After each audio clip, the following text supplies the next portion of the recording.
Thank you. Now I want you to imagine that you've just gotten a new apartment across the country. You've graduated college. You've just been offered a very lucrative job, and so you're setting up your apartment. And the internet service provider that you get, you don't know who they are. They're kind of like a no-name company to you, but you browse their website, and they have a lot of pricing plans, and they're very confusing, and you have a lot of other stuff on your mind. So you simply buy the cheapest option. After all, you just need to get on the internet, right? And so, you move in and everything's hunky-dory, and you, of course, the first thing you do is open up your laptop or set up your desktop, whatever it is that you use. And, the first place you go is Facebook, obviously. You have to update your status the first time from your new apartment. It's exciting. And Facebook won't load. And you think that's odd, but, not unusual. So you go to Google to check your email from wherever it is, and Google's down. Well, that's really odd. So you see if there's any news about this, and so you go to CNN.com, and that's down, as well as Huffington Post and New York Times.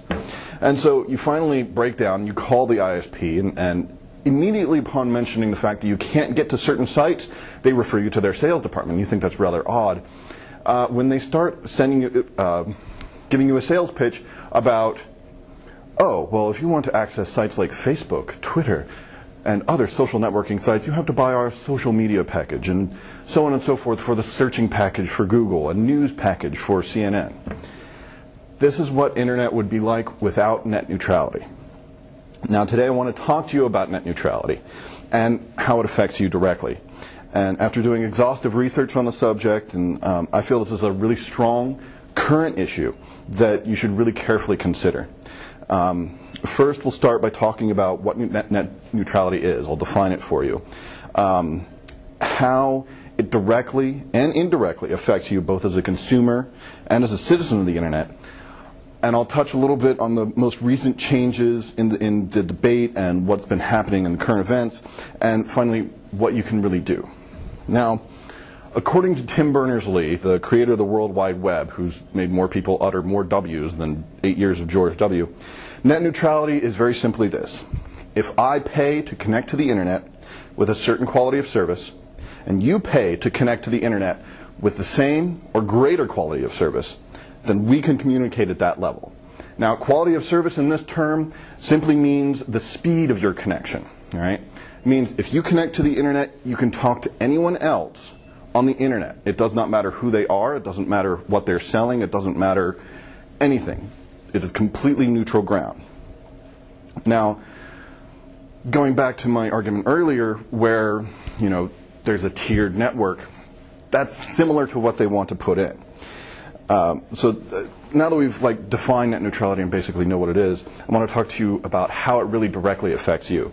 Now, aside from my example in my intro of tiered services, there are inklings of this coming down.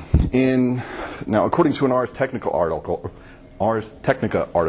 in 2009, Time Warner Cable in Rochester, New York, proposed new pricing plans for their internet service that were pretty ridiculous. Even Comcast in the local area here in Philadelphia caps your usage at 250 gigabytes per month for around $50 a month. Now, Time Warner Cable proposed less than half of the cap of that, 100 gigabytes, for $75 a month, 150% increase.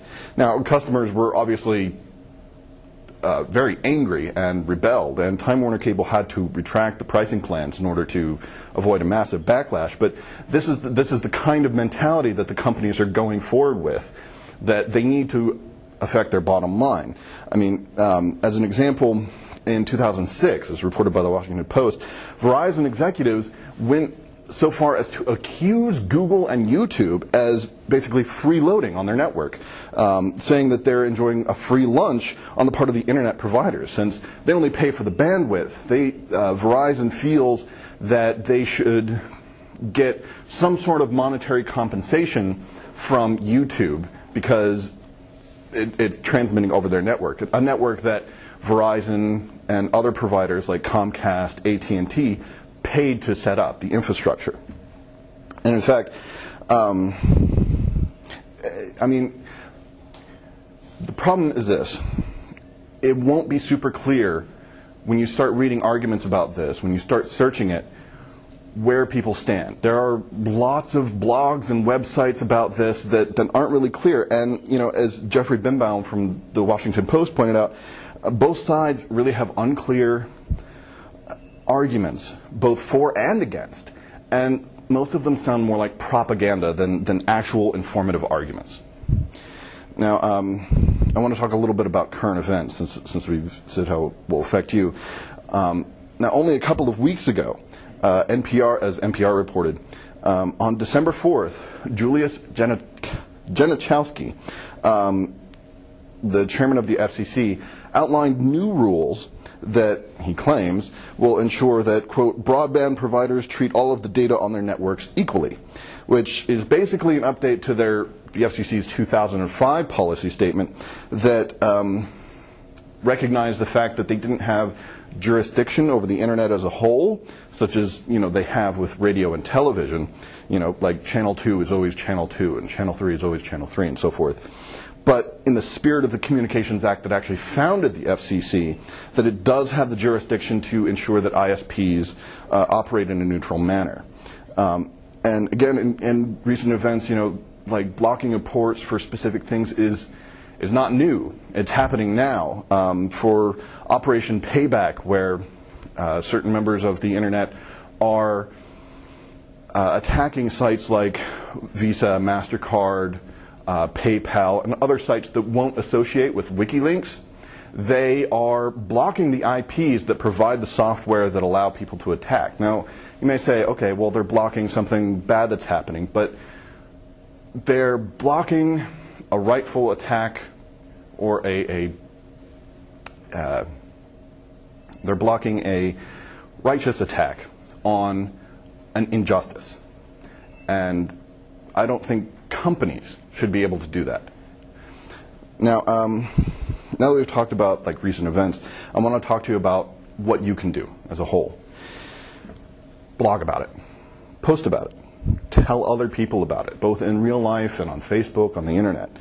Get educated about it. And I don't mean just reading the Wikipedia article or reading one news post or even just listening to my speech. Be exhaustive in your research. Check your facts. Check what's actually happening from real, reputable sources, not from handsoftheinternet.org, which is run by Comcast. Pester your congressman or congresswoman. Call them. Tell them that it's an important issue in the upcoming election. If they get enough calls, they're going to seriously consider this.